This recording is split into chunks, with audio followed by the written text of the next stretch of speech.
Good evening, everyone, and good morning if you're in Asia, especially. On behalf of the Diplomat, it's my pleasure to welcome you to this webinar today. My name is Ankit Panda, and I'm the Stanton Senior Fellow at the Carnegie Endowment for International Peace and Editor-at-Large at the Diplomat, where I spent quite a few years writing and currently produce the Asia Geopolitics podcast, among other things. It's my pleasure to introduce you today to our fantastic panelists who will go through what I think is an interesting development in the geopolitics of the Indo-Pacific region, which is the 2-month-old now US-UK-Australia strategic partnership known as AUKUS. We'll talk a little bit about what AUKUS is exactly, and then we'll actually pivot a little bit to reactions from around the region to this new development, what it tells us about how the United States, the UK, and Australia are thinking about their respective roles in this part of the world. But before we go any further, allow me to introduce our 3 excellent panelists. I'm really delighted to be joined by such a high caliber group of analysts today to discuss these issues. First, joining us from Sydney, Australia is Susanna Patton. Susanna is a research fellow in foreign policy and defense at the United States Studies Center in Sydney, Australia. Second, Manjari Chatterjee Miller, a senior fellow for India, Pakistan, and South Asia at the Council on Foreign Relations, joins us. She's also Associate Professor of International Relations at Boston University. Great to have you. And last but very much not least, Shihoko Goto joins us. She's the Acting Director of the Asia Program and Deputy Director for Geoeconomics at the Wilson Center. It's great to have you all. Just for the format of the event today, we'll begin with a set of prepared remarks from each of our panelists, looking at one specific aspect of this issue, and then we'll open it up for a moderated Q&A with our audience today.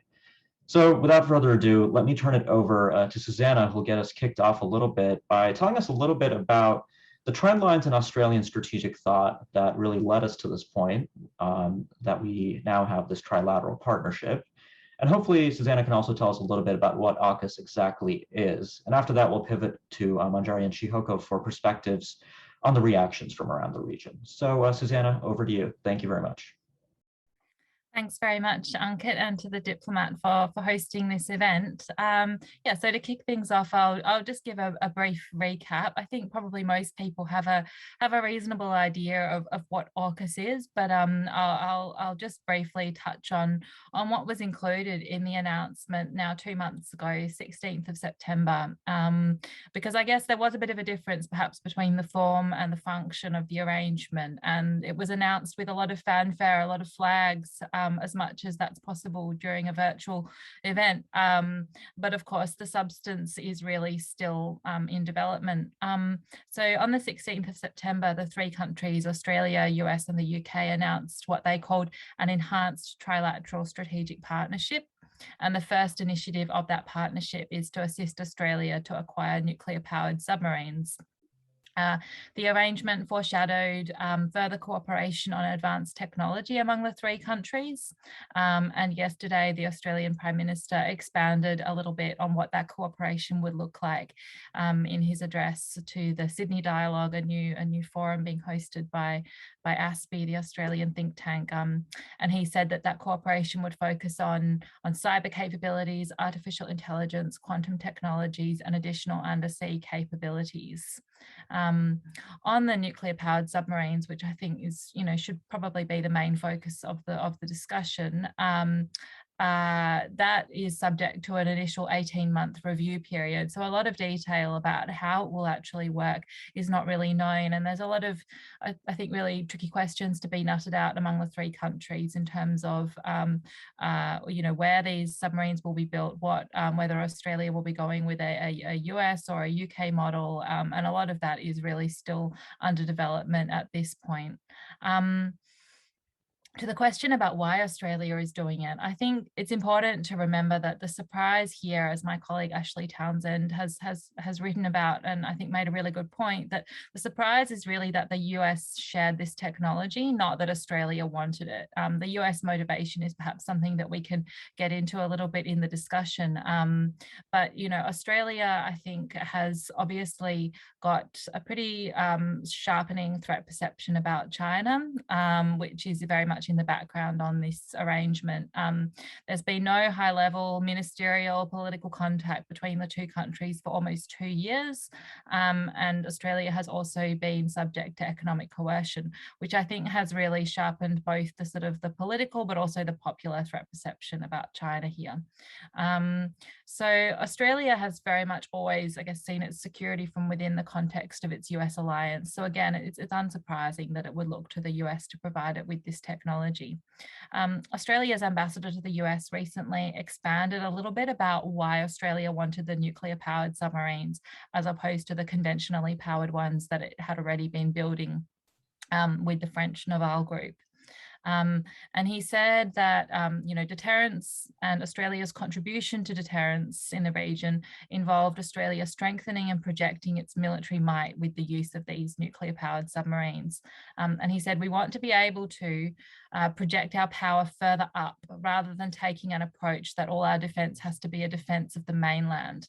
And those comments got quite a bit of attention. And I think they're really interesting because they are a bit more explicit about what Australia is doing here, which is to say that it's not viewing its security as something that simply involves defending its own territorial waters, but actually projecting power further into potential theatres of conflict like the South China Sea or the Malacca Strait.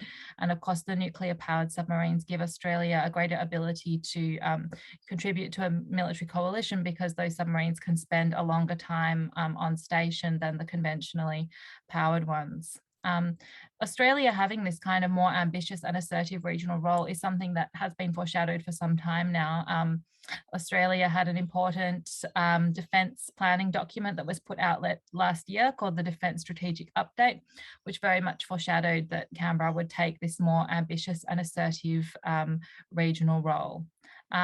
It's also, very much in keeping with an idea that Australian ministers and officials have spoken about for some time now, which is the idea that the United States alone cannot provide for deterrence in the Indo-Pacific, and there's going to be a need for a much broader coalition of countries who are able to contribute. And I think the nuclear-powered submarines should very much be seen in that context of Australia, not wanting, as some people have speculated, to take a submarine from the United States and add it to its own navy, but to actually increase the overall capability of the US and its allies. All of this in Australia, I think it's important to say, is fairly bipartisan. I think there's been pretty strong criticism among Australian defence experts about the viability and the sort of the feasibility of this arrangement, given that Australia doesn't have its own civil nuclear industry. It doesn't have, the kind of shipbuilding industry that would enable us to do this easily. And there have also been some questions raised by the opposition about, whether Australia will retain sufficient sovereignty and freedom of action under this arrangement. But overall, I think, it is fairly consistent with the sort of trajectory in Australian strategic policy that we've seen. Is there a shift here? I think, the shift is one of emphasis. And in that Defence Strategic Update that I mentioned, Australia set out a kind of a framework for the type of things that it would do in the region. And it was sort of framed as 3 components: shaping, deterring, and responding. And Australia has generally always been a country that I think has seen its role very much in shaping the regional order and in contributing to regional architecture and diplomacy. And I think if there is a shift here, it's that Australia is taking an increasingly hard-edged approach and emphasising more on deterrence and less on shaping.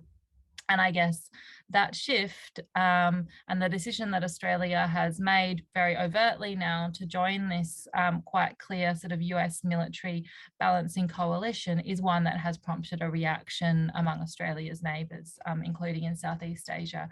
And I guess that's something that we can get into in the discussion in terms of how it's received, because, in my view, as I think Ankit, foreshadowed in your introduction, it's very much revealed a kind of state of play of where countries are lining up in the Indo-Pacific. So I might leave it there and turn it back to you, Ankit. Thanks. Thank you so much, Susanna. That was an excellent way to tee off our greater discussion. We'll definitely come back, and I'd love to get your thoughts actually on the Southeast Asian reactions. It will be good to come back to that eventually.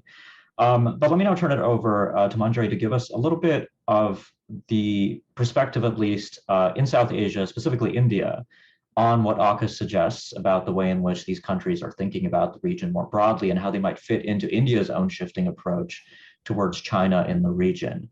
And also, I think it would be useful for our viewers to just get a little bit of an update on how Indian threat perceptions towards China have changed over the last year, because that's certainly been also an important development on the level of AUKUS, I would argue, in terms of its overall significance. So over to you. Thank you.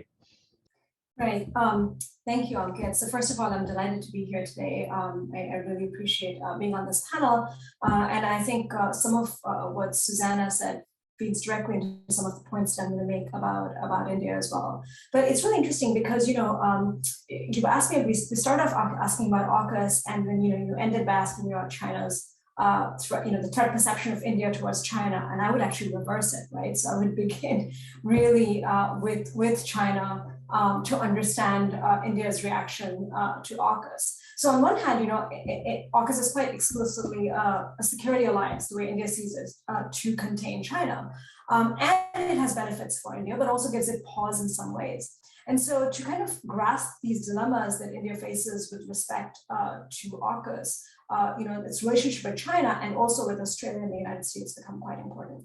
And so, to do a very quick recap on the India-China relationship, I mean, as we all know, it's always been really rocky, at least on India's part. For many years, China didn't actually give much thought to the relationship. And then under Hu Jintao, India and China decided to set this border issue aside, and this became really key to transforming the economic relationship between them, right? And so over the past few years, the trade relationship has boomed. I mean, I think the India-China volume of trade today is expected to cross almost $100 billion, which, if you put it in context, in 2001, it was about $3 billion. And they've signed several border agreements, right? But as you know, a few things changed in the last few years. So I think the first most important development was that you had the growing India-US strategic partnership, where the United States made it very, very clear that India was actually important for its own China strategy, right? And that was something that was noted very strongly in China. And then, there's debate about whether this was a consequence or a parallel event to the India-US relationship, is that you had these multiple clashes along the border that suddenly escalated. So you had 2013, when PLA troops cross over to the Indian side of the border, they stay there for 20 days, they pitch tents. You have 2014, so 16-day standoff near Ladakh. And then 2015 in the Dapsang Plains, 2017 in the Doklam Plateau, and then of course last year, again in Ladakh, which turned deadly, when you had 20 Indian soldiers die in the first fatality since 1975. So essentially this year, the Indian Minister of External Affairs, S. Jaishankar, basically makes it clear that in the past, you were going to set aside the border dispute and focus on bilateral ties, but today bilateral ties are actually conditional on border stability, right? And so then on top of that, you have China's maritime Silk Road and the construction of ports in the Indian Peninsula, right? Which to India smacks of containment. So now you have a vicious cycle in some ways. So where you have India being much more eager about its relationship with the United States and thinks that China is driving it to be that eager.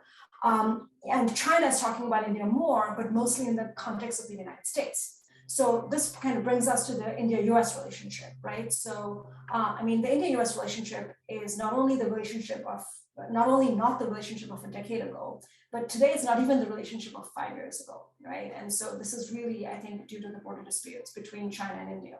So, under the Trump administration, India signs these multiple defense agreements with the United States, which really speeds up the process of deepening the strategic partnership. It engages a 2+2 strategic dialogue, which is one of the highest level dialogues ever institutionalized. And it conducts the first ever tri-service exercises. So what this essentially means that India has now gone from not welcoming a US presence and commitment to the Indo-Pacific to actually actively supporting a US presence in the Indo-Pacific, right? And that's a really significant change from before. Now, this again is also running concurrently with the India-Australia relationship, which has also progressed in the sphere of defense, right? So you've always had Indian Army, Navy, and Air Force, which have had engagement with their Australian counterparts for quite some time, right? So there's a Special Forces Army exercise, there's a bilateral maritime exercise, there's a multilateral maritime exercise, as well as multilateral air exercise. But now you also have a mutual logistics support arrangement. You have defense science and tech cooperation, as well as Australia's participation last year in the 2020 Malabar naval exercises, as well as cooperation through the Quad. So I think these three relationships are really important to understand because they bring us to AUKUS, right? And the things that India is thinking about and balancing. So on one hand, I think we need to understand that the benefits, right, for India, and there are benefits, there's significant tangible benefits to AUKUS. So for India, when it looks at AUKUS, it represents, in a sense, an urgency about China, right? So it's not only focusing US commitment to the region, but it's now bringing Australia into this and bolstering its capability in the region. And importantly, it's bringing the UK into the Pacific. Right. So given China's expanding footprint, what you now have is what India sees as a display of US commitment to the region all along with its allies. So what this does essentially is in the immediate short term, it lifts any onus or expectation on either India or the Quad to become an explicitly anti-China security arrangement. Right? I mean, so, and I've written this before, I mean, India definitely wants China contained. It's not so clear that it wants to be the one containing China. So India doesn't want to be forced into an explicit choice between China and the United States, even if it's implicitly clear what the choice would be if it were forced into that position. So what AUKUS does is essentially remove some of that burden from the Quad and for India. But there are also cons, right? So one of the first cons is that essentially what it suggests is a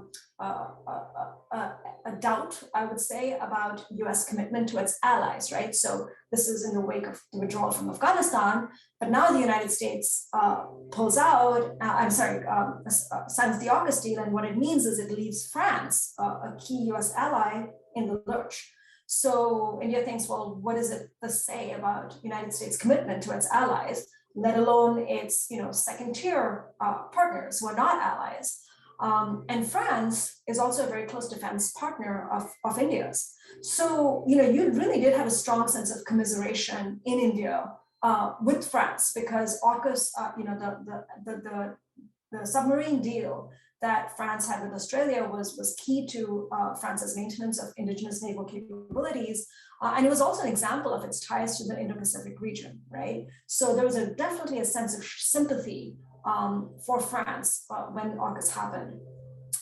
You also had this issue that Susanna raised, which is that, the US now shared something that a very, very sensitive technology with a Quad member, but not with the others, right? So India is not benefiting from the sharing of this technology. On the other hand, India would definitely like to build its own nuclear-powered submarines, to counter China's naval power projection, to counter its naval modernization. Right now, it's leasing those submarines from Russia, right? But if it had these nuclear submarines, it would be they'd be faster. You would have more stealth capabilities. They could go longer distances. They can stay submerged longer, right? So this is technology that India definitely covets. So where this can become an opportunity for India is through France, right? So France has a stake and presence in the Indo-Pacific. Could France help India? Since the United States has an offer to share, could France help India with its goal to build nuclear submarines? Could there be an Indo-French agreement? And I think the final concern that some in India had, which I really personally think is overblown, is whether AUKUS would weaken or sideline the Quad. And I really don't think that's the case. I mean, Quad was never any kind of security arrangement, even if implicitly, it's quite implicitly anti-China. So I think as far as India is concerned, mostly AUKUS helps the Quad and even in some ways complements it, right? And I'll just stop here and let you move on. Great, thank you, Manjari. I definitely want to come back to a lot of what you raised, and thank you to both of our first speakers to keeping to time. It really gives us a lot of time for the Q&A. Speaking of, before we turn to Shihoku, I just want to remind our audience that we do have a moderated Q&A. I'm sure everybody's an expert at this by now, but to ask a question, please use the Q&A function. You can just put your question in there, and then when we get to the Q&A section, I'll pick your question out and I'll pose it to the panelists. So thank you.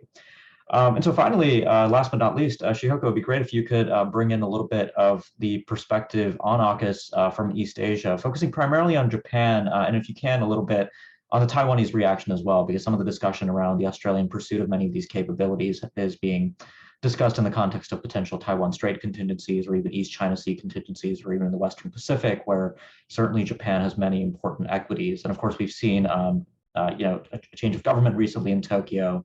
So it'd be really interesting to get your perspective on these issues. So over to you. Thank you. Great. Well, first of all, thank you so much for organizing this discussion. I'm very grateful to the diplomat for giving me the opportunity to talk a little bit about how AUKUS has been received in Japan and how it plans to move forward given the current situation. So first of all, AUKUS was actually welcomed in Japan. It was welcomed as adding another layer to the Indo-Pacific strategy and commitment to a free and open Indo-Pacific. It is seen as not taking anything away from what already exists, but simply actually adding and weaving together and further meshing networks and interests that actually bring the FOIP countries together. It also demonstrates a commitment of the United States to strengthen its relations with its allies. And for Japan in particular, the fact that the UK is showing even greater commitment and interest in being part of the Indo-Pacific has been greatly welcomed. I should point out that UK post-Brexit has really been trying to position itself into the Indo-Pacific and looking outside of its European theatre. And Japan has played a pivotal role in ensuring that the UK is considered as a member of the CPTPP trade agreement. And so this added layer of having the UK part of AUKUS is something that is seen to further that UK commitment to the region. That said, we scratched the surface, and AUKUS has actually raised a lot of concerns in Japan as well. And it's not just about the implications of the changes in the contractual commitments and broader Australia, French or US-French relations. It actually raises a much more fundamental question about Japan's own domestic defense priorities and its future in the region's defense and economic architecture. So one question that immediately comes to mind is the idea that Tokyo should push for Japan to be part of AUKUS 2. So some analysts had really talked about the idea of having a JAUKUS. But that has been swept aside. First of all, there is consideration of Japan's own constitutional limitations with regards to its continued de facto pacifist constitution. There's also public pushback against further nuclear military technology on its shores. There's also concern about the risks of Chinese reaction should Japan be part of an alliance like AUKUS. Bear in mind that Japan had been pressured under Chinese economic coercion about a decade ago after it nationalized the Senkaku Diaoyutai Islands. There's always concern that taking any aggressive action that could be seen as the containment or pushback strategy against China would backfire.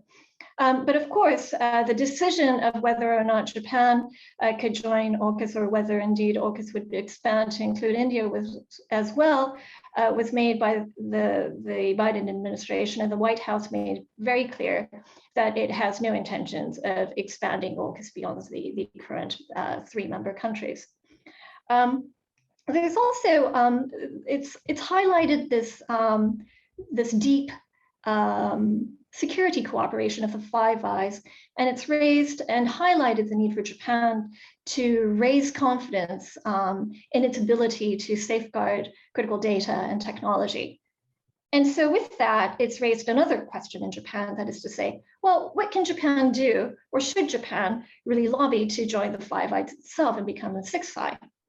And it's clear that AUKUS demonstrates something that goes far beyond something about technology cooperation.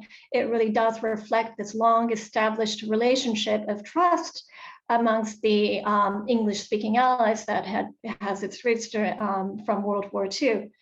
And it also made clear to Japan that it does need to work on building up trust, not only in its intelligence gathering and sharing capabilities, but also in its defense industry and beyond. It's interesting that former Trade Minister Akira Amari had made a big point over the last year or so that if Japanese companies were to do business in the United States, in any sector, that they would actually need to adhere to existing security rules and regulations in the United States, but also think ahead and look at the political risks that are being discussed in the United States, including Washington's concerns about protecting technology and information. And so if Japan is to be considered seriously as a sixth eye and part of the intelligence alliance in the longer term, it needs to not just reduce, but eliminate concerns about its security and reliability of its intelligence community. In 2013, Japan established the state secrets law, aimed to reduce some of these vulnerabilities and have tighter control over classified information. So that was a step in the right direction, according to Washington, but there's been a lot of backlash to date within Japan as well. And so the third point I want to raise is Japan started also asking about how security concerns should also be addressed in the private sector if Japan is to remain economically competitive and be seen also as a close ally of the current of the AUKUS member countries. It is, of course, in its own interest to safeguard technology and intellectual property within its own borders. Japan, like many other countries, is facing more cyber attacks from the PLA, from North Korea, from non-government actors, which have really exposed the vulnerabilities of Japanese government agencies, of its universities, its companies, and also the financial sector as well. And so the key for Japan's economic growth moving forward is really in part to deal with eliminating and addressing those vulnerabilities, not just in the defense sector, but also in the telecommunications and financial services sectors, as well as at universities and in research centers and the like. And it's interesting to see how the talk about economic security has really taken off in recent years, and geoeconomics really gauges that power by economic means can be a motivation unto itself rather than simply being a means to an end. But it's also worth bearing in mind that economic interests too need to address security concerns moving forward. So all of this actually is not new.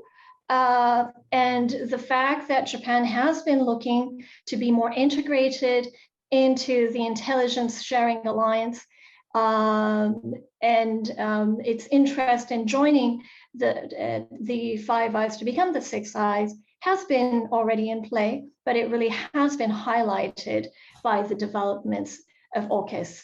So let me leave it at there for now. Great, thank you so much, Chihoko. And just to reflect on one additional aspect of Japan's relationship, I do recall when Australia was making its choice for its diesel-electric replacement for the Collins class. Of course, Japan's Soryu was on offer. So I'm sure former Prime Minister Abe, who was very much hoping that the Soryu would be picked, is probably counting his blessings at this point. So Japan didn't have to be in the shoes that the French were. Yeah, I'm so sorry. I also wanted to say a little bit about Taiwan as well, because I know that you actually asked about that. So yeah, actually, why don't you go ahead and do that, and we'll just. Is that all right? Okay. Let me just a couple of sentences. Really, as Susanna said, AUKUS is still in the preliminary stages. It's more of a concept, and the proof is going to be in the pudding and in the execution of AUKUS. We know that this talk about developing 8 nuclear submarines is not going to be enough to offer adequate defense in protecting the region, and certainly it's not enough to protect Taiwan either. But what AUKUS has done is made a commitment in the eyes of Taiwan that these 3 countries are committed to preserving the cross-strait status quo, and that is their continued goal. But if China were to mull the possibility of using military force towards Taiwan, then AUKUS adds this new dimension of allied intervention in the sea. And I think that gives a great deal of comfort on the part of the Taiwanese. We've seen, for instance, in the G7 statement, and the various bilateral statements that have come out from earlier this year about allies and like-minded countries coming to the defense of Taiwan. This is actually seen as a specific example of how that actually might move forward. So let me leave it at that. Great, thank you. Thank you, Chiyoko. So before we go to the audience Q&A, I did want to use the moderator's prerogative to just follow up on a couple things.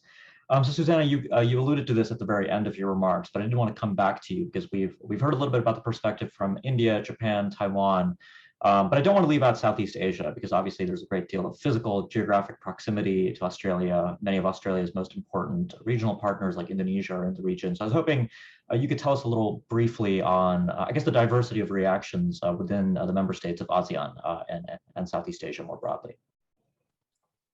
Sure. I mean, that's a really tricky question to do briefly because Southeast Asia is such a diverse region, and I don't want to take up too much time. And I also don't want to, over-exaggerate the degree of concern because we have also seen at the most recent set of ASEAN summits, Australia concluded a comprehensive strategic partnership with ASEAN as on the same, putting it on the same footing as something that China achieved as well during those summits. So, that certainly suggests that, AUKUS is not a kind of a deal breaker in terms of Australia's regional relationships. But even so, I think there is a degree of concern, especially in Indonesia and Malaysia, but probably also more widely, if not expressed so forthrightly.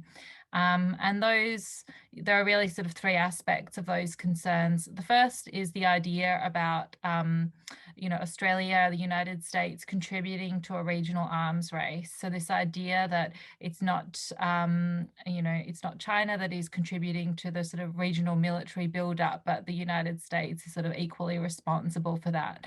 And AUKUS being a part of that. I think that's probably the main concern, is that idea about the escalation of regional tensions.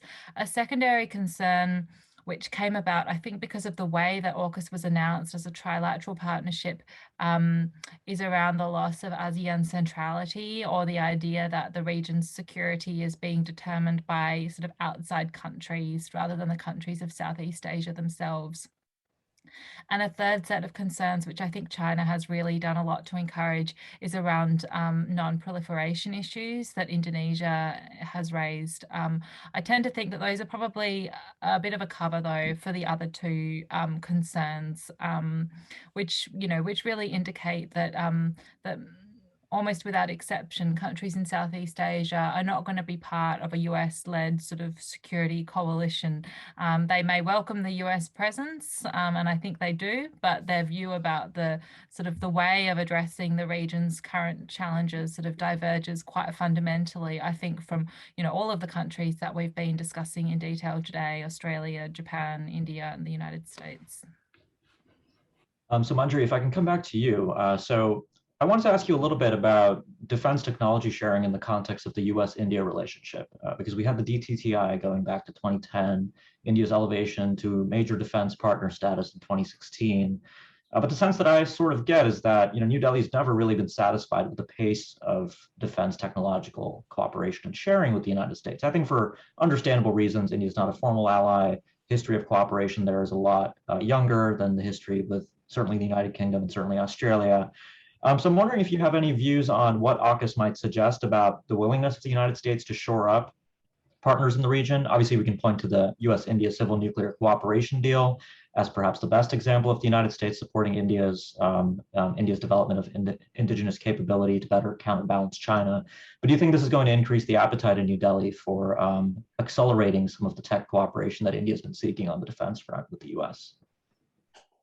Yeah, I think that's a really interesting question because on one hand, as you know, if you look at India-US defense trade now, right, it's more than $20 billion, right, as of last year, and they've signed a lot of agreements which actually include the United States sharing encrypted military intelligence and geospatial data, as well as using each other's bases. I mean, all of this would have been unthinkable, really unthinkable a few years ago. And so the very fact that there's this information collection and data sharing, I think, is a really huge step.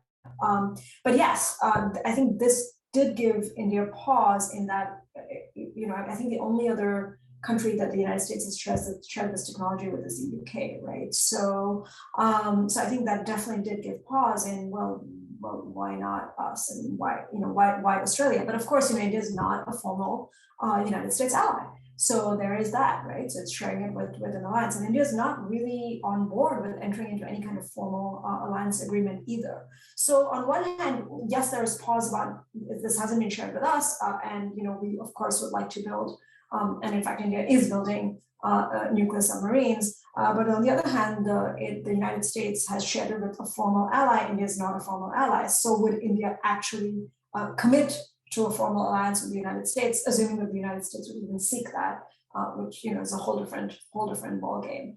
So I think there are other factors here besides the factor of not just sharing the technology that would require commitment also on India's part in a lot of ways. And think about India's defense industry and how India relies on quite diverse sources, right, for defense procurement. I mean, that's been a source of contention as well. In terms of Russia, I think, Ankit, you've talked about this and what it implies for CATSA, right, with the S-400 system from Russia. France is a defense partner, Israel is a defense partner. So India has also diversified its sources. So I think all of that also makes the United States reluctant to give too much. Absolutely. No, I think it's going to be interesting to see how the relationship is going to develop for here. And then Chihoko, if I can, I was going to maybe give you a little bit of a harder question at sort of a zoomed out higher level. So, one of the critiques that I've heard from folks in the region who are a little bit lukewarm on AUKUS, I wouldn't say definitely that they're critics of AUKUS per se, is that successive U.S. administrations going back to the Obama administration have always approached this region through a securitized lens, that most of the things that the United States does and the ways it talks about its presence in Asia, its statecraft in the region, it's heavily centered around alliances, around defense capability, around deterrence. And the US in that process misses the major demand signals from leaders in Asia, which primarily is for economic integration, economic statecraft. And we had a little bit of that under TPP, but certainly the last administration and this administration don't really seem to have an interest in that kind of geoeconomic statecraft. So what's your sense of that critique of AUKUS? I mean, it's certainly unusual to see an agreement of this gravity being announced in the first year of a new American administration before even some of the major strategic guidance documents have been released. We're still waiting for the Indo-Pacific Strategy Report, the National Defense Strategy, and so forth. But does AUKUS say anything about how the Biden administration per se is making that balance between sort of the securitized approach and meeting some of those demand signals in Asia for greater economic integration? Yeah, so we are very much looking for the defense strategy report to come out to give us a roadmap of where the United States is going. But I actually think that that would only clarify what we are already seeing, that is to say that the United States is committed to furthering its relations with its partners and allies. And of course, as you point out, Ankit, what unites Asia is this concern about China balancing both China as an economic opportunity, strong trading partner. All Asian countries, with the exception of Afghanistan, see China as its biggest trading partner rather than the United States. And it wants to keep that. But at the same time, China is also a threat. And I think if you look at a country like Japan, that's really exemplified that Japan can ill afford to have bad economic relations with China on the one hand, but it is the biggest security threat for Japan as well. There is a great deal of disappointment that there is so much development on the security side. And there has been really not a lot of movement on the economic front. And what little we have seen, we've seen things like on digital trade. What the administration is pushing for is issues-based trade relations and focusing on common interests, such as human rights issues and the like. But what unites Asia is not necessarily values. Values unite the United States with its European counterparts, but what really unites Asia, the United States with Asia, is its specific interests, especially on the economic front, and we're still looking for that. And there is no roadmap. There is no economic security paper that is coming, although when you talk to administration officials, they say that by early next year, there will be some kind of unveiling of an economic roadmap, which does put the United States front and center in pushing forward for a new economic paradigm. But there's not a lot of hope at the moment for that. Yeah, we'll see. I mean, it is still early in the administration. They've had trouble staffing up. Many positions still remain open. So maybe some of this will just take a little time. Okay, so I do want to turn to some of the questions from the audience. So the first question here is actually great because it's bringing in another important actor that we haven't talked about in the region, which is South Korea. So South Korea's, the question asks, given South Korea's growing military budget and growing submarine capability, will it become the Quad +1? And I'll probably zoom that out more broadly to sort of elicit reactions on how South Korea is reacting to AUKUS. So is anybody here interested in taking that one? Sure, I can take a crack at it. Sure. I think so it's interesting because the question is phrased in a way to suggest that Quad is a security arrangement. It's not, right? So Quad is not an Asian NATO. And so in South Korea's case, like if South Korea were to be invited to join the Quad, and if South Korea were to see that as in its interest and not openly antagonize China, which it inevitably would, I think the Quad would need some kind of mutual interest grouping that could create a consensus that would draw South Korea in, right? So what's the consensus? What's the mutual agreement? What's the interest that it could articulate to South Korea to draw it in? That's not we're an anti-China grouping, because that's something that the Quad has been very, very careful to not do. So now we have, I think, Ashiko, please come in on that one. If I may, so I was actually wondering whether AUKUS could actually unite, be a source of greater cooperation between Japan and Korea, or a source, yet another source of friction between the two countries. And of course, when we're talking about weaknesses in the US security network, it is that trilateral between the United States, Korea, and Japan, and the relationship between Japan and Korea really being quite low at the moment. And so what we do hear from the Korean, Korea, of course, is having an election in March. And both the conservatives and the liberal candidates have expressed their interest for Korea to actually be considered as part of the broader networks, both AUKUS as well as the Quad. But what is really concerning is that as we discuss the possibility of bringing Japan into the fold and enhancing its capabilities in intelligence sharing with the English-speaking countries, there is a lot of concern on the part of Korea that it will not be part of it, and that it would not be able to accept Japan being part of that alliance, whilst it is outside of that fray. So I actually see it as yet another potential source of conflict between the two countries. That's very interesting. I mean, just on that note, so not to overstep my my boundary as the moderator, but I did just come back from Seoul. I spent a week there and had many conversations about AUKUS.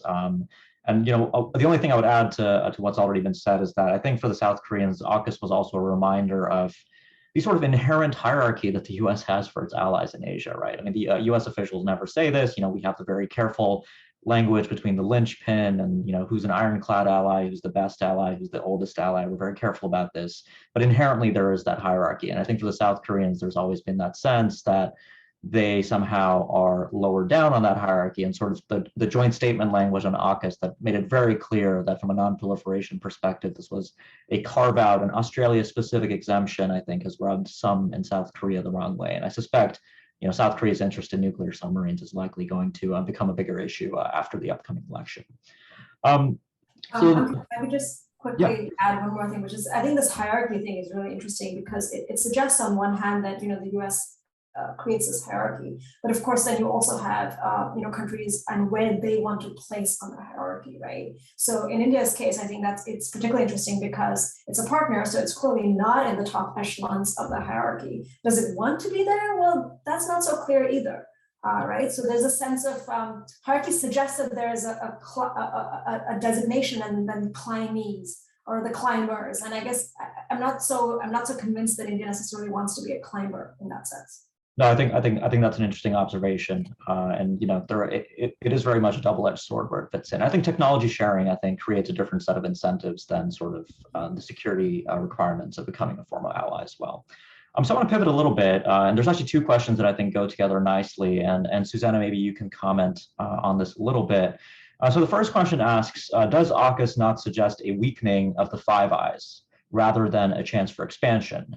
There is now a privileged inner circle that excludes Canada and New Zealand, pointing out that Canada and New Zealand are the other two members of Five Eyes that are not formally participating in the AUKUS arrangement. And then a related question is, why do you think that both Canada and New Zealand are not taking part in AUKUS or the Quad for that matter? So Susanna, if you want to take a stab at those, I think that'd be useful. Yeah, sure. I mean, maybe just to start out to say that, even though we have seen the Five Eyes countries coordinating a little bit together on various sort of political issues, and I think, they've put out joint statements about issues like Hong Kong, the Five Eyes remains an intelligence sharing arrangement primarily rather than a political security group. So I don't think that it's I don't think that AUKUS competes with it. But I think what AUKUS does indicate is that within the Five Eyes, the countries face very different strategic circumstances, and, Canada and New Zealand, I think, don't necessarily face the same sort of strategic challenges that Australia does in its own immediate region. And accordingly, their sort of security responses are going to be quite different. I think for New Zealand in particular, there's no question that it would be involved in AUKUS, in the nuclear-powered submarines initiative, obviously.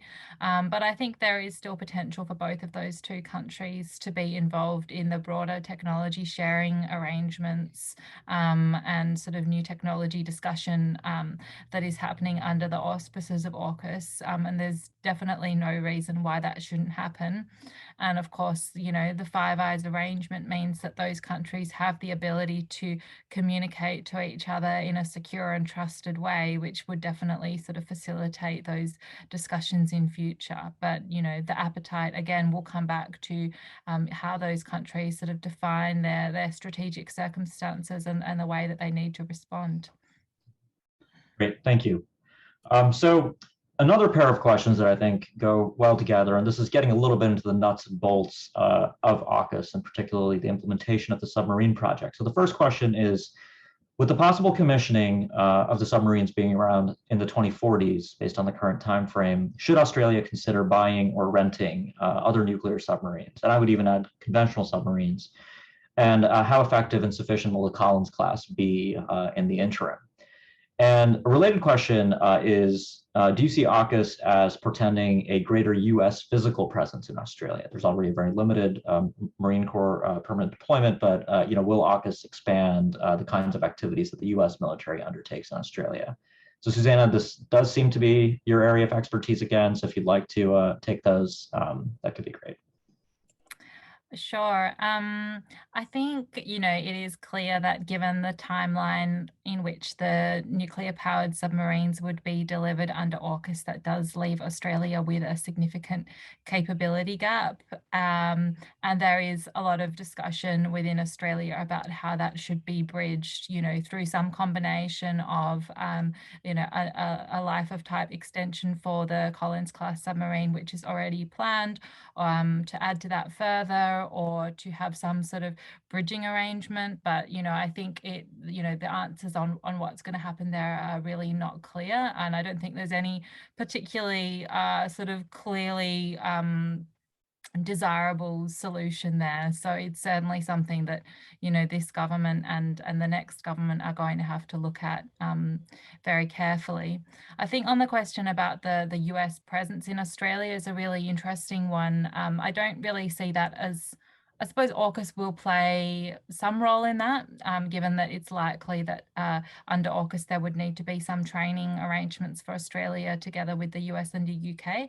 But under the bilateral Australia-US alliance, the recent AUSMIN ministerial consultations, which were held also in September, did foreshadow a stepping up of US force posture initiatives in Australia across a range of domains, and that will add to the existing marine rotational deployment of 2,500 Marines in Darwin. There's also going to be potential for US presence in Western Australia added to that. So I think that is something that is likely to continue, and in a way I suppose that is part of making Australia into in a sense a more normal ally, because of course other US allies in Asia have long hosted very substantial US military presence throughout the Cold War. Australia never did. That's something that is starting to change. It won't be on the same scale, of course, as the US military presence in Japan or South Korea, but it's something that is going to become, I think, perhaps more of a political factor in the alliance as Australians started to understand what that will look like. And I think in many ways the AUKUS announcement overshadowed those force posture initiatives that came out of AUSMIN this year. Thanks, Susanna, for taking those back to back. So I actually realized, in this whole discussion, we haven't actually gotten too deep into the reaction from one very important country that we've talked about certainly a lot, which is China. I mean, China's direct reaction to AUKUS, the invocation of phrases like Cold War mentality, critiquing the arrangement around non-proliferation concerns. I'm just wondering, it's certainly an interesting time because in January 2022, we will be having the review conference of the Nuclear Non-Proliferation Treaty. AUKUS is certainly going to be an important agenda item there. But I'm wondering, when it comes to the Chinese reaction to AUKUS, has that been surprising for any of you, or at least the tactics that China has taken, really focusing on the non-proliferation component here? Has that been a surprising development either way? And this is really for any of the panelists that want to jump in on this one.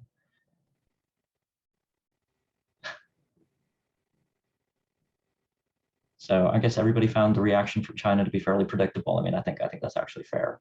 But, let me just say one thing. Reaction from China is always on the back of the mind of any country, especially if it's not the United States. And so going back to this idea of Korea joining the Quad or Japan being considered as part of AUKUS, what's going on in the conversations in the capitals is always about calculating what that would actually mean and the kind of Chinese reaction that would incur. And we have seen responses in various shapes and forms to Japan, to Australia, and the like. But when it comes to this, we actually haven't seen an immediate reaction, right? There's no concrete action except for words, which I think makes us wonder, where is that red line of China? Where do they actually draw the line when they actually start taking some, in many, one example would be that economic coercion. When do they actually start doing that? So we're still unclear as to where that line may be drawn, but it's been a very interesting test case. Andre, I want to, yeah. The statement was actually, it was mild, right? I mean, mild-ish. It was, I think they call it irresponsible, if I remember correctly. Yeah. Yeah. Andre, I wanted to come back to you on something that I think was implicit in your original opening remarks. And this is about, the developments along India's land border over the last year. So for the longest time, I think the United States has been trying to encourage India, and Japan has been doing this too. I mean, Japan and India were talking about the Indo-Pacific long before anybody in DC was really using that phrase. But of late, I think there's been some serious developments along India's land border. And if you listen to what the Chief of Defense Staff in India, Bipin Rawat, has been saying about the land border situation, it's really, I think, the dual developments of the situation along the border, along the line of actual control, the US withdrawal from Afghanistan, I think fundamentally have, I wouldn't say reoriented, because India has always fundamentally been a land-oriented power, but I think are likely to slow India's pivot towards the maritime domain a little bit more. I mean, if we just look at budgets, the Indian Navy's share of total defense spending continues to be very small. And you also mentioned a little bit about how AUKUS is going to maybe take a little bit of the heat off of India, because Australia is going to be a more capable player than maybe in the Indian Ocean if these submarines are based out of Perth, for instance. So how do you see, Indian thinking around these issues right now? I mean, is that a fair assessment of the situation, that India's pivot towards the maritime domain in Asia is probably going to slow down a bit as a result of these developments, or do you not see that as being the case? Well, I don't think India is going to be very happy about Australian nuclear-powered submarines operating in the Indian Ocean. Okay, so that's not going to be welcome news at all. India is very, very concerned about Chinese presence in the Indian Ocean. But I think balancing it with the land border is a real issue right now, right? I mean, part of the issue with the land border is essentially, so I think it was in 1993 that both India and China agreed to maintain the status quo, but along the line of actual control. But the question of where the line of actual control is, right? That's the big key. And so if you read Indian media on this, it's quite interesting, because I think recently there was a report that I read on The Wire where clearly the Indian media feels that India has not stepped up its infrastructure development enough, even though actually its infrastructure development has increased massively since 2015. And it feels that China is going to, China's not only been aggressive, but China's fighting a different kind of war along the border that India is simply not prepared for, right? So a lot of that has to do with information sharing. It has to do with apparently reported patrolling with Pakistani troops, in those areas. And so there is a strong sense that India is simply not prepared for that war, and that the Modi government has bungled its response to China. Now, in India's case, I mean, India's really trying to balance here, right? So, this is why I said that AUKUS was a welcome development in that sense, that at least India now realizes that feels that there is a strong commitment of these three countries, the United States and Australia, as well as the UK, in the Indo-Pacific, which does take the heat off of it. But does that mean that India is going to scale back in the maritime domain? No, because the Indian Ocean is its sphere of influence. And India is stupendously concerned actually about China's economic and infrastructure development in the Indian Ocean region, which are really around the Indian Peninsula. So we have a couple minutes, and I just want to bring in one final issue here, which is France. So the French describe themselves as a resident power in the Indo-Pacific. They point to the massive amount of exclusive economic zone they have, more than most every Asian country, actually, if you combine their Pacific territories. And AUKUS has obviously, I think, led to a lot of soul searching in France about what France is doing in the Indo-Pacific and who it should be doing it with. And we've heard a little bit about cooperation with the French, but I'm wondering if any of you have any reflections on potential opportunities for the French in the aftermath of AUKUS in the Indo-Pacific. Well, I think I identified one, right? So if I would not be at all surprised to see the beginnings of an Indo-French deal, right? That would be, I would think that would be where the opportunity for France lay. I think with South Korea too, potentially, depending on the election outcome. But yeah. Yeah, and I think for me the question is, the French have been able to repair relations with the United States to some extent, but it still has a bit of makeup to do with Australia. I think we'll end on that understatement. But I really want to express my sincere thanks to each and every one of you. This was it was a wide-ranging discussion with, I think, some tough questions. We covered a ton of ground. So really, thank you to each and every one of you for bringing your perspectives to the discussion today. I also want to thank the Diplomat for making this event possible and for everybody that chose to attend. So with that, thanks again to all our panelists for joining, and I hope we'll be able to do something like this soon again. Thank you. Thank you so Very much. Thank you.